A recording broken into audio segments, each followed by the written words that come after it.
这种方法呢，用在很多枪械啊，还有汽车啊，还原当时二战时期啊，美军在制作1911时候使用的一个耐着工艺，是可以闭着眼睛拆1911，然后放回去。该 rod 长不长真的是无所谓，有一点智商税的感觉，他们就很能体现这个1911的年代感。Hello， 大家好，我是巴拉，感谢回来我的频道。上次啊，把格洛克20给清了一下，这次呢，轮到1911了。这把呢，是我人生中第一把1911。如果还没有看过 review 的小伙伴，请点这里。如果大家喜欢1911这类枪的视频，请在留言区告诉我。以后呢，我会多做一些1911相关的内容。大家都知道，1911呢是100多年前的设计，直到现在呢都还没有被淘汰，非常受到平民市场的青睐。但是作为全金属的老枪，它的保养啊、清理啊都会相对多一点，而且繁琐一点，并且呢，在使用当中，部件和部件的接触呢，它需要磨合。比方啊，打个几百发的子弹，在英文当中呢，这叫 break in。不像格洛克啊，一出场你就可以把全部的信任给他。对于1911，一般来讲有一个约定俗成的习惯，就是去靶场第一次之前，必须要上油润滑一下，不然呢，很可能就会 malfunction。但是呢，怎么说呢，我没有信这个邪。那次我去打1911呢，我特地没有上油，和我格洛克20一样，带着出厂的状态，我去靶场打了他们。那天啊，我们总共打1911，差不多40到50发左右，被现实啊好好上了一课。格洛克并没有任何的malfunction，但是我的1911卡了大概3、4次，每次呢都是 failure to feed， 然后呢是 out of battery 的情况。如果你好奇什么是 out of battery， 我有在这个视频上面提过。我的解决方法呢也很简单，就是在他屁股后面啊狠狠的来了一下，然后问题呢也很快解决了，套筒呢也就归位了。然后今天啊，我们要好好给它清理，还有上油，避免下次再出现同样的问题。可是 Bella 要在这里强调一下，我并不是说1911不可靠，相反，这是一把非常精准、非常可靠的枪，只是我没有按照人家推荐的方法去使用而已。那句话叫什么？你拉不出屎，不能怪地球没有引力。简单的再提一下我上次对它的使用感受吧。女孩子本来的肌肉密度还有骨骼都和男孩子不能相比，我认为打大口径的手枪，女孩子还是要有一点心理准备和练习。但是我上次打下来的感受呢，我认为1911的.45 ACP 比我格洛克20的10毫米更加的正手一点，可能基于格洛克它自带的那个 grip angle， 它稍微的会把你的手腕往下压，在你的手腕这里形成一个比较自然的 lock， 使得你手腕这里的骨骼呢更加紧实一点。所以我那天认为它比1911相对的好控制。还有一点我值得要提的就是它这个 grip panel 握柄片，我在 review 它的视频上面说过，这个握柄片呢，我不会把它换成塑料的，木质的握柄片呢，保持它原版的式样。但是呢，我那天有点后悔，因为它的握柄片上面感觉是有一颗颗刺的感觉，还是有一点刺手。下次如果再去打1911的话，我可能会把它给换成塑料的，稍微平滑一点，不是像有刺的感觉。好，这差不多就是上次使用 M1911A1 的感受。现在就开始搞枪，还是简单来介绍我今天要用的东西，和上次 Glock 差不多，手套、不要的衣服，还有 solvent 加一个油。我现在呢来清一下枪。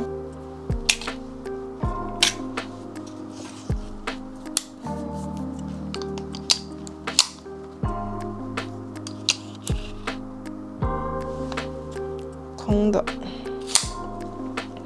大家可以看一下这1911的情况呢，其实也没有很脏啊。你看枪口这里稍微有一点颜色的变化，不知道能不能看得很清楚。稍微它前面这里呢有一点像彩虹的那种，这也是火药残留的烟灰导致的，可能看的不是很明显。大家可以看到我这个1911的滑套的颜色，其实它的学名呢叫做 Parkerized Finish， 中文应该叫做帕克式化，是一种金属表面的处理工艺，通常呢用于保护钢铁表面，去免于受腐蚀。这种工艺的主要原理呢，就是在钢铁的表面涂一层磷化物保护膜，从而来提高金属表面的耐着性和抗腐性。帕克式化的工艺呢，包括它把一个一个部件啊都浸泡在磷酸盐和其他化学物质的溶液当中，通过化学反应啊，在金属表面上面留下了一层均匀的磷化物层。这种方法呢，用在很多枪械啊，还有汽车啊的一些零部件上面，包括其他金属部件需要耐着保护。这个工艺呢，也是还原当时二战时期啊，美军在制作1911时候使用的一个耐着工艺。但现代的1911已经有更好的做耐着工艺，比方说 Sarah Cerakote Finish。我开箱我的 M45A1 会具体提到 Cerakote Finish。现代的工艺呢，比我们帕克式画更加的耐附着，而且呢，它颜值啊也高很多，比我们这个青灰色啊稍微好看一点。我这里呢上一个图来对比，听过我很多美国的朋友和我说，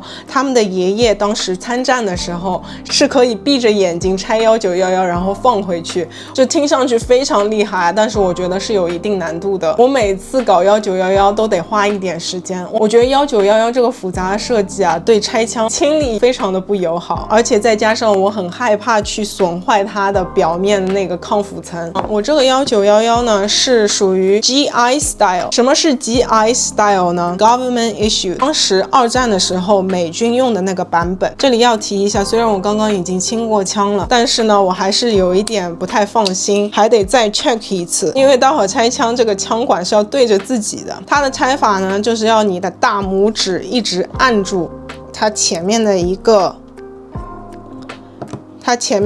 cap，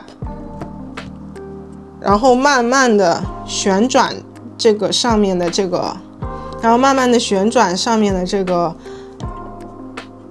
小盖子，然后呢，我们把它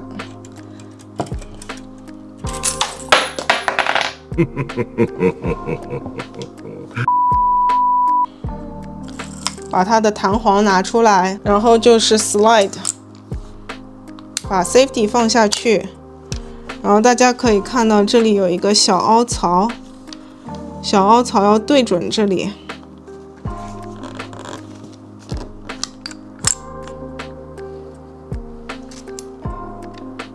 然后使用后面这个小按钮把这个 pin 呢给推出来，这样的话呢，前面的 slide 就能顺利的出来。1911要非常的小心，这个是下体。然后1911呢要非常小心，因为它的零部件呢都很多。然后这里有一个小的 link 要把它放下去。这个东西呢，它做的也是非常的考究，就是这个东西呢，其实它是拿不下来，它只有一个角度才能拿下来。就比方说它是如果是这样子的话，这个是拿不下来的。但是呢，如果它转过去，它就下来了，是因为它这里有一个小的机制，枪管呢就能顺利的拿出来。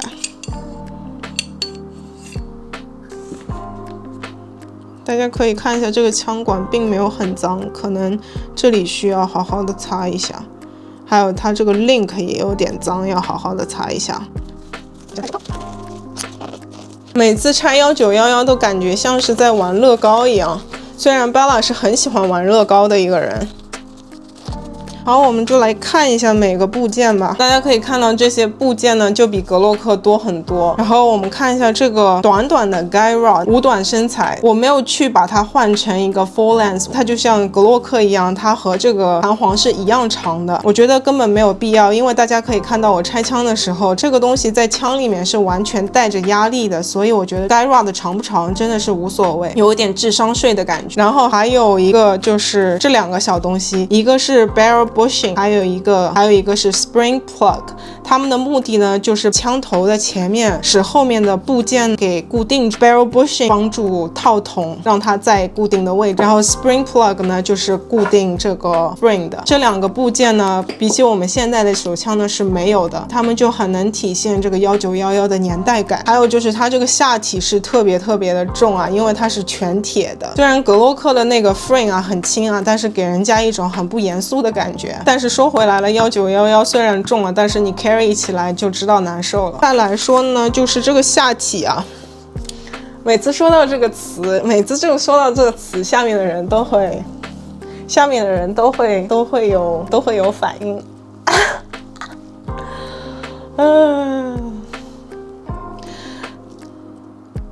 然后说回这个下体啊，有没有发现这个 barrel 是没有 feed ramp 的？那它的 feed ramp 在哪里呢？其实它的 feed ramp 在它的下体上面，大家可以看到在这里。这把枪因为是全铁的，它的下体的硬度呢和 barrel 的硬度就是一样的，不像我们 Glock 的枪，它下面不是 polymer 的嘛 ，polymer 它的硬度肯定没有铁的硬度大，所以呢，它就把那个 feed ramp 呢和枪管做在一起。但是像我们这个1911全铁枪呢就没有必要，它分开也 OK。然后再来说到这个 pin， 其实这个 pin 呢也体现了年代感啊。可是 HK 的 P30也有 pin， 只是它那个 pin 呢是一直是挂在枪上的，是不会掉的。就我们这个就很容易掉，所以一定要保管好这个 pin。说一下这个 slide 很简单，不像格洛克会有一个 drop safe。如果你这个枪掉在了地上，某些角度的话，很有可能把这个 firing pin 给冲到前面去，打到子弹。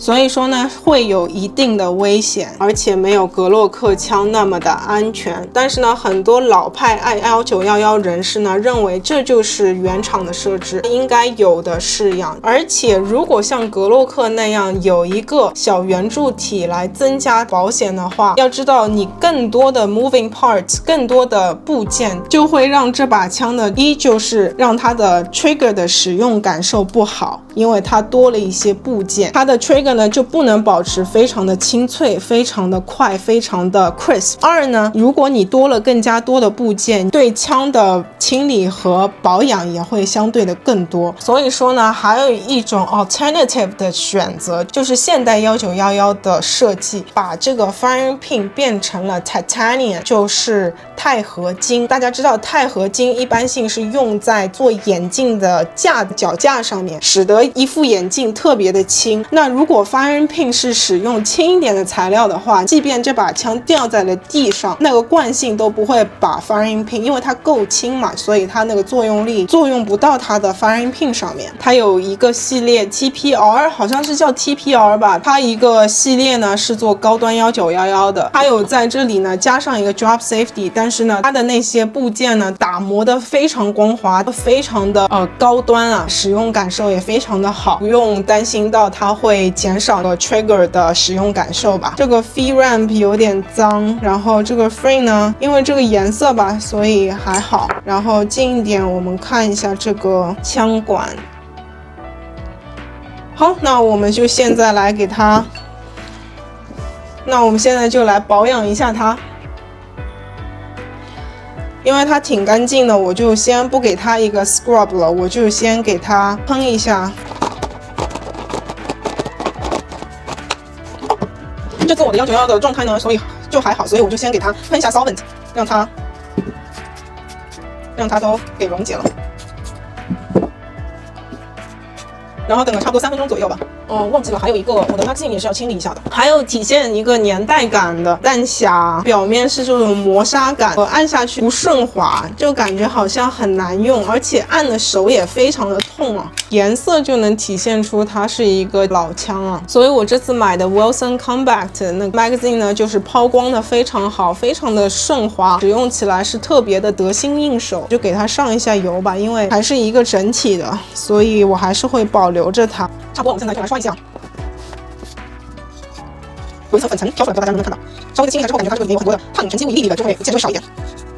稍微擦一下就非常的不错，打转进去，然后走到底，然后把它给拉出来，很不错，已经非常干净。然后呢，我用一个小刷子，我还专门了在亚马逊上面订了一个轻枪套件。刷一下，因为它的枪是全铁的，所以呢，它下体还有它的上面这个部分呢，尤其是它这些 rail 滑管的部分，这里面呢就会常常的积累一些碳沉积物啊、残留的火药那些，给伸进去搞一下，尽量把东西给弄出来。按摩一下它这个 rub 的地方，应该 run 这里稍微擦一下。然后它的 feed ramp 很重要，可以稍微再喷一点 solvent。这个 feed ramp 感觉有点彩虹的颜色，它就是上面有一些烟灰，擦好之后它就非常的干净。然后这些奇怪的缝，还有这些缝里面可以稍微擦一下。大家可以看到，不知道能不能看得到，就是这个 pin 放进去的地方，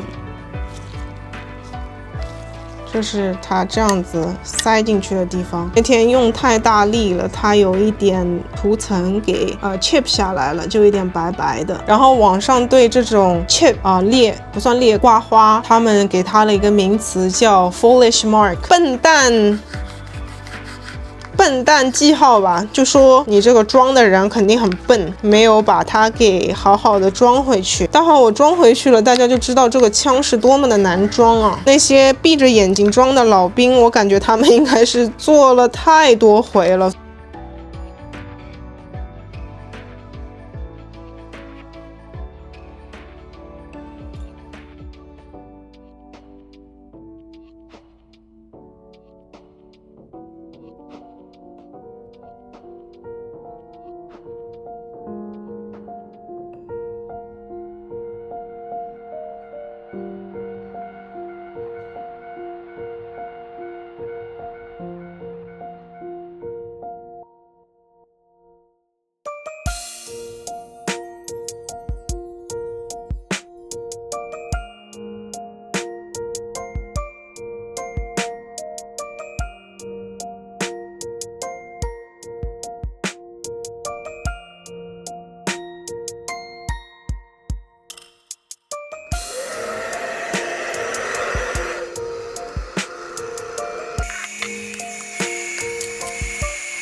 这种全铁的枪，我会使用更多的油去稍微保护它，比上次 Glock 更多的油润滑一下。首先我们在布上面可以先擦一遍，然后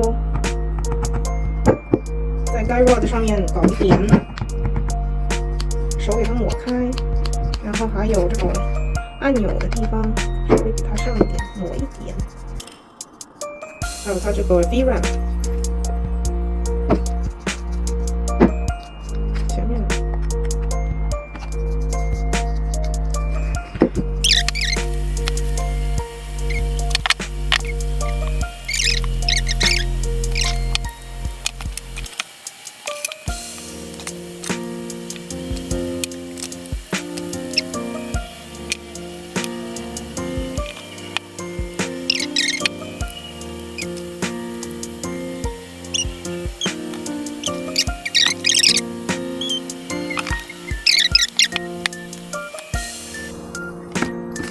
像之前就有这种彩虹的感觉，现在就是亮亮的。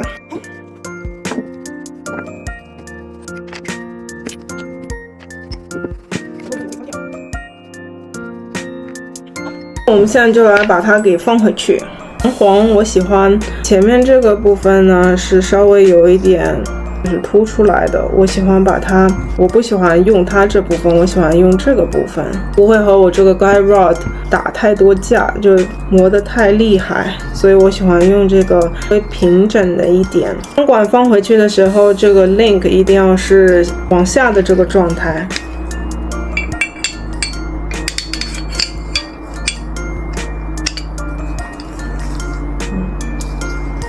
然后这个是锁住它那个枪管的，进去了之后移到另一边，进去之后移到另一边，它就出不来了。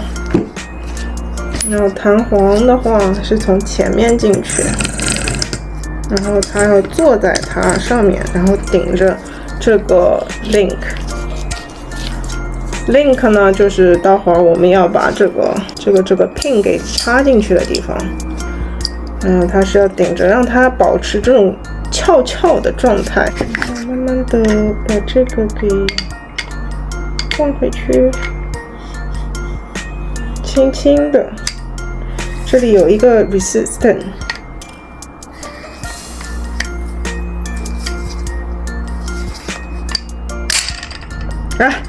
只要这么一步就完蛋了，就错了。一定要轻轻的 ，OK，now， 这是什么？相机不要翻车，相机不要翻车，能动它前面的这个，让它移动，然后它到位置的时候呢，我们就要把它那个 link 装回去。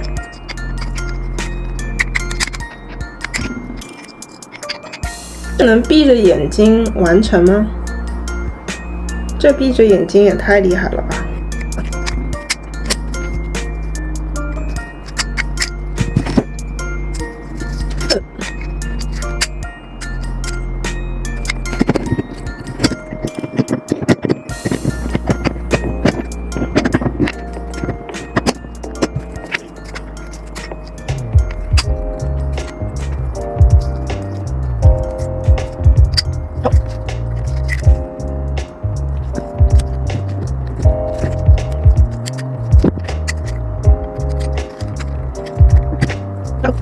它这个卡槽呢，这个小的缺口呢，要和下面这个缺口对应，然后这就进去了，把它推到前面去 ，lock 住。这样子安装居然能闭着眼睛做完，我也是太佩服他们了。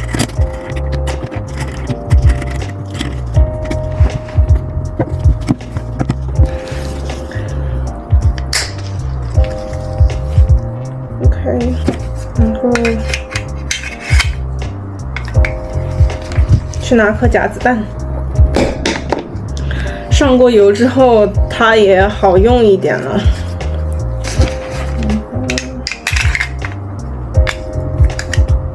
它也更加的顺滑一点了。